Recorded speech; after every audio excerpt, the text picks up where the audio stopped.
Hello and happy Sunday, Vineyard Kids and Youth. This week we are continuing our series called Bells. And some of you guys can remember, we decorated some bells. Shout out if you guys can see one that you made. I'll show you guys the rest of this later. But in our series called Bells, we are talking about 5 habits of people who point others to Jesus. 5 habits of people who live lives that point people closer to Jesus, that make people want to ask questions about who Jesus is and make people want the relationship with Jesus that you have.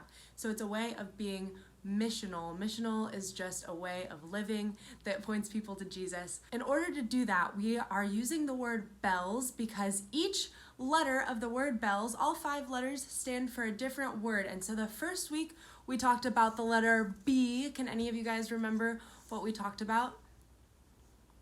If you said the word bless, you are correct. We talked about the word bless, and that is because missional people, people who point people to Jesus, are people who bless others. We talked about how Jesus really blessed people in the Bible, in the New Testament. There's so many stories of the ways that Jesus blessed people, and that brought people closer to Jesus. And so we want to be people like Jesus, and we want to be people who bless others. And so that's why the first letter B is bless, and then the second letter E.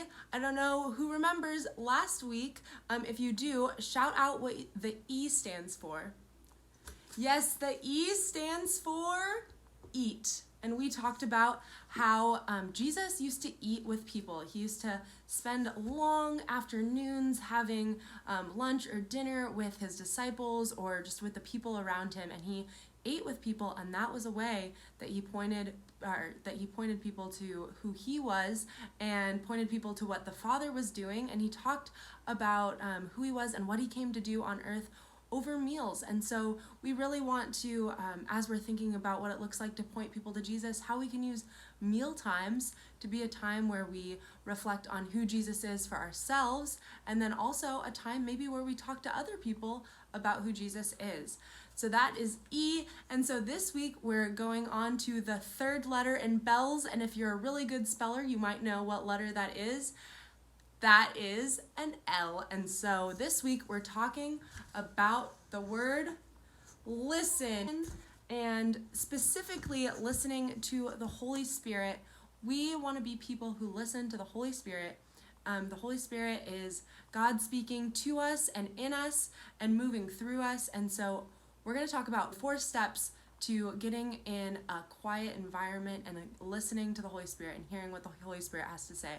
And there are 4 quick steps, so we're going to go through them right now. The first step is to set aside a time where you're going to make this your main focus. You're going to use that time to listen to what the Holy Spirit is saying.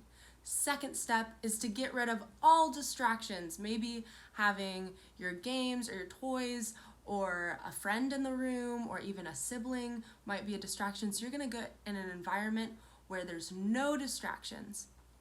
The third step is to just welcome the presence of God, to do whatever it wants to do. Sometimes when I'm praying, I can just say everything that I want to say and then stop and not take time to listen to what God's saying through the Holy Spirit. Or maybe I just want to get to the point. Maybe I have a question that I want to ask God or something I'm worried about, and I just want to get to the point and have God answer that right away. But one thing I want to encourage you guys to do is to just make room for God to do whatever he wants to do. So that's the third step. And then the fourth and final step is to react and respond to what God is saying. Maybe he just wants to tell you something to comfort you or to tell you how much he loves you, or maybe he gives you something he wants you to do. Maybe he's telling you, hey, you really need to apologize for not being very nice to your sibling earlier. That would make them feel really loved. Or maybe he's showing you the face of somebody that he wants you to maybe eat with at school the next day. Or maybe it could be anything, really, it could be anything. And so just listen, and the way that we show that we're listening is by reacting and responding to what the other person is saying. And that is all for today. I hope you guys remember those 4 steps, and I hope you guys have a great rest of your day. I send you guys off into your small groups where you guys can either ask questions about what we talked about today, or maybe share stories of times where you listen to God, or maybe your small group leader has stories of a time where they listen to God. And so I'm sending you guys off to do that. Have a great rest of your day. Bye.